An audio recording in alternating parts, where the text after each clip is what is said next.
नमस्कार दोस्तों, विशाल लिपिक्स में मैं डॉक्टर विशाल शिवरे आप सभी का सहृदय से स्वागत करता हूं। दोस्तों, आज मैं आपको ब्रह्मवैवर्त पुराण के प्रकृति खंड के विषय में बताऊंगा। जैसे कि मैंने अब लास्ट वीडियो में आपको बता चुका हूं ब्रह्म खंड के बारे में, तो आज हम उसके सेकंड पार्ट प्रकृति खंड के विषय में बताएंगे। अगर आपने मेरे पुराने वीडियो ब्रह्मवैवर्त पुराण के ना देखे हो तो कृपया करके वो देखें।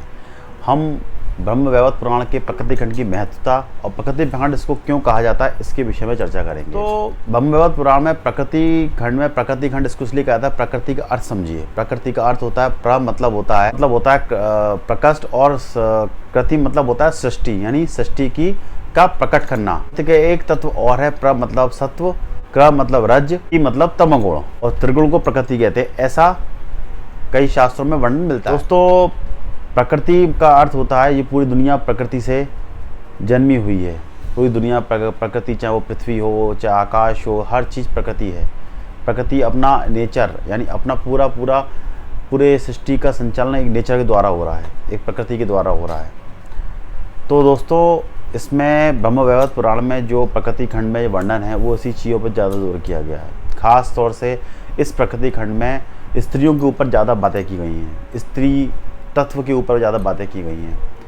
इस प्रकृति खंड में आपको माँ देवी की सारी स्तुतियाँ मिलेंगी, राधा के बारे में आपको बातें मिलेंगी, आपको इसमें गंगा के बारे में बातें मिलेंगी, और भी बहुत सारी चीज़ें आपको मिलेंगी। तो आपको हम शुरू से लेके धीरे धीरे मैं आपको एक एक पॉइंट बताता हूँ और आपको फिर इसका इंडेक्स दिखाऊंगा। प्रकृति खंड में ऐसा क्या है जो इस ब्रह्मवैवर्त पुराण को महत्वपूर्ण बनाता है। प्रकृति खंड में लगभग 67 अध्याय हैं, यानी 67 अध्याय प्रकृति खंड में को मिलते हैं, और हर अध्याय में कुछ पार्टों में मैं आपको चीज़ें बताता हूँ। दोस्तों, पहले प्रकृति खंड में जो शुरू के अध्यायों में जो वर्णन मिलता है, जैसे कि मैं पहले भी बता चुका हूँ कि अध्यायों में सबसे पहले तो इसमें देवियों के पंच रूपों का वर्णन है, पंचदेवी प्रकृति का वर्णन इसमें मिलता है। उसके बाद में कृष्ण और राधा के परस्पर प्रेम का वर्णन मिलता है जो गोलोक में निवास करते हैं। इसके बाद विष्णु की पत्नियों का वर्णन मिलता है। विष्णु की पत्नी लक्ष्मी, सरस्वती, गंगा नाम से 3 पत्नियां विष्णु जी की, उनका परस्पर आपस में झगड़ा हुआ विष्णु जी को लेकर के, और फिर परस्पर एक दूसरे को श्राप देके वो धरती पर आज नदियों के रूप में विद्यमान है। मैंने अपने विस्तार से गंगा के जब माँ गंगा के विषय में जब मैंने बता चुका हूँ अपने पुराने वीडियो में, आप वो वीडियो जरूर देखिएगा। उसमें आपको पूरे चीज़ें आपको गंगा के विषय में मिलेंगी कि किस तरह से आपस में श्राप देके तीनों धरती पर आई। उसके बाद आने वाले अध्यायों में इसमें माँ तुलसी के विषय में वर्णन मिलता है कि तुलसी माता का प्रादुर्भाव के विषय में, तुलसी माता शंखचूड़ की पत्नी हुई और शंखचूड़ ने कैसे महादेव से युद्ध किया, भद्रकाली का कैसे शंखचूड़ से युद्ध हुआ, और शंखचूड़ और विष्णु द्वारा तुलसी माता का किस तरह से पतिव्रत भंग किया गया, और उसके बाद शंखचूड़ की हत्या। और इसी प्रसंग में वर्णन मिलता है कि राधा को किस तरह से श्री दामा ने यानी सुदामा ने श्राप दिया कि तुम विष्णु भगवान जब भी धरती पर द्वापर युग में भगवान श्री कृष्ण जब आएंगे तब उसमें तुम 100 वर्ष तक भगवान श्री कृष्ण को भूली रहोगी। ये वर्णन ब्रह्मवैवर्त पुराण में मिलता है, और अभी तक ये वर्णन मुझे किसी और पुराण में नहीं मिला। तो ये हमने आज भी कई टीवी सीरियल में इस तरह से दिखाते हैं, तो ये वर्णन ये रेफरेंस उन्होंने यहीं से उठाया है। और उस बाद में श्री दामा का शंखचूड़ के रूप में धरती पर आना और वापस श्री दामा के रूप में वापस जाना, ये वर्णन इसमें मिलता है कि सबकी पूजा विधि, तुलसी कवच और तुलसी की पूजा विधि क्या है और शालिग्राम की पूजा विधि क्या है, इसका वर्णन इसमें मिलता है।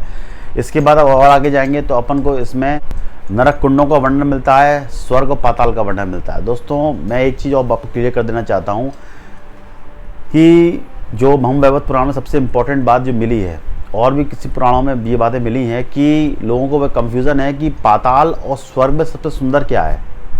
दोस्तों, पाताल स्वर्ग से ज़्यादा सुंदर है, ये बात इस पुराण के अंदर मिली। बहुत इम्पोर्टेंट बात है ये, स्वर्ग से ज़्यादा सुंदर है पाताल। और पाताल लोक में जो 7 लोक बताए गए हैं कि अतुल, विपुल, चैव, सतुल, तलातलम, महातलम, पातालम, रसातलम, मदस्थलम। और दोस्तों 7 प्रकार के पाताल बताए हैं, इनके विषय में कभी और चर्चा करेंगे। 7 प्रकार के पाताल, और पातालों में सबसे अंत में रसातल कहलाता है। सुरभि नाम की गौ वहीं निवास करती हैं, ऐसा वर्णन इसमें मिलता है ब्रह्मवैवर्त पुराण में, और महाभारत में भी ये वर्णन मिलते हैं। अब दोस्तों, ज़्यादा चर्चा ना करते हुए इसके इंडेक्स पे जाते हैं। इंडेक्स पे एक करके अपन इंडेक्स पढ़ते हैं। इंडेक्स देखिए डिस्प्ले पर, आप देख सकते हैं इंडेक्स में प्रकृति खंड के अंदर देखिए पंचदेवी प्रकृति की कलंश का वर्णन, कृष्ण राधा देवी देवियों की उत्पत्ति का वर्णन, विराट रूप का बालक का वर्णन। देखिए विराट स्वरूप में बालक के रूप में जो वर्णन किया गया है इसमें वर्णन मिलता है। सरस्वती पूजा विधान, याज्ञवल्क्य, लक्ष्मी सरस्वती का गंगा का परस्पर श्राप जो मैं बता चुका हूँ। कलयुग चरित्र, कल गोलोक का वर्णन, कृष्ण लीला का वर्णन, पृथ्वी की उत्पत्ति। देखिए ये बहुत इंपॉर्टेंट है, पृथ्वी की उत्पत्ति, पूजा और मंत्र स्त्रोत, ये इस प्रकृति खंड में दिया हुआ है, बहुत इंपॉर्टेंट है। इसके विषय में आपको पढ़ना भी चाहिए, क्योंकि पृथ्वी माता की स्तुति बहुत कम पुराणों में मिलती है। भूमि दान का फल, भूमि हरण, गंगा की उत्पत्ति का वर्णन, इसके ऊपर मैंने कई वीडियो बनाए हैं, आप देख सकते हैं। गंगा विष्णु का गंधर्व विवाह हुआ, गंगा का यहाँ विवाह का वर्णन जो विष्णु जी से मिलता है वो इसी पुराण के अनुसार मिलता है। तो आपको ये पॉइंट पढ़ना चाहिए, बहुत अच्छा पॉइंट है। इसके ऊपर मैंने एक वीडियो बना चुका हूँ ऑलरेडी। विश्वध्वज के धनुध्वज का वर्णन, फिर वेदवती कथा, सीता का द्रौपदी का पुनर्जन्म, द्रौपदी का वेदांत भी इसमें बहुत अच्छे से वर्णन मिलता है। ये बहुत रहस्यात्मक कथा है, इसके ऊपर भी मैंने एक वीडियो बनाया हुआ, आप देख सकते हैं। तुलसी का प्रादुर्भाव, तुलसी के शंखचूड़ जो मैं बता चुका हूँ। फिर आगे और चलेंगे, फिर सावित्री के अवतार, सत्यवान का विवाह, और सावित्री के ऊपर बहुत पूरा यमराज से जो सावित्री का पूरा जो वार्तालाप हुआ है पूरा इसमें वर्णन है। फिर नरक कुंडों का वर्णन है, पुण्य कर्मों का वर्णन है, नरक कुंडों का, पापियों की यातना। फिर उसके बाद आगे नीचे चलेंगे तो आप इसमें ब्रह्मा इंद्र का, वैकुंठम, लक्ष्मी योग, आप देखिए इसमें। फिर बाकी जितने भी स्वधा, दक्षिणा, षष्ठी, मंगला चंडी, मनसा सुरभि, इन सबके का देवियों का उपाख्यान है। सुरभि मतलब माँ सुरभि, इन सब का उपाख्यान है। फिर राधा सुदामा का परस्पर श्राप, यह मैं आपको बता चुका हूँ अभी। सुदामा श्राप, राधा पूजन विधि, राजा कवच, दुर्गा उपाख्यान। देखिए दुर्गा उपाख्यान मिलता है ब्रह्मवैवर्त पुराण में।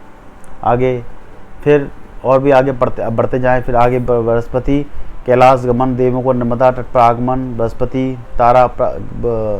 बृहस्पति को तारा की प्राप्ति, बुद्ध के अजरत की उत्पत्ति। देखिए यहाँ पर बृहस्पति को जो तारा, ये बुद्ध की उत्पत्ति का वर्णन मिलता है, बुद्ध ग्रह। तो ये वर्णन अपन को ब्रह्मवैवर्त पुराण में मिलता है। राजा सुरथ, वैश्य समाधि, महर्षि मेष का उपदेश, राजा सुरथ देवी की पूजा, देवी सुरथ की ज्ञान प्राप्ति, दुर्गा स्त्रोत। देखिए दुर्गा स्त्रोत, दुर्गा कवच, ये दो जो बेसिक है इसी ब्रह्मवैवर्त पुराण से निकाले गए हैं, जो अपन अक्सर नवरात्रों में पढ़ते हैं।